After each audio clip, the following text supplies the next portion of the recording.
الرحمن الرحیم۔ حضور نبی اکرم صلی اللہ علیہ وسلم کو جب معلوم ہوا کہ اہل فارس نے کسرا کی لڑکی کو وال سے تخت و تاج بنا دیا ہے، تو آپ صلی اللہ علیہ وسلم نے فرمایا کہ وہ قوم کبھی فلاح نہیں پا سکتے جس نے اپنا حکمران کسی عورت کو بنایا۔ فرمایا کہ دو بھوکے بھیڑیے جنہیں بکریوں کے ریوڑ میں چھوڑ دیا جائے اتنا نقصان نہیں پہنچائیں گے جتنا نقصان آدمی کے مال و جان کی حرص اس کے دین کو پہنچاتی ہے۔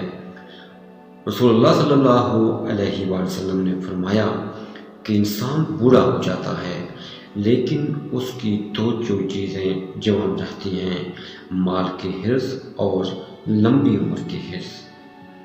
اللہ تبارک و تعالیٰ سے دعا ہے کہ ہمیں احادیث سے طیبہ کو سمجھنے اور اس پر عمل پیرا ہونے کی توفیق عطا فرمائے۔ آمین بجاہ سید المرسلین۔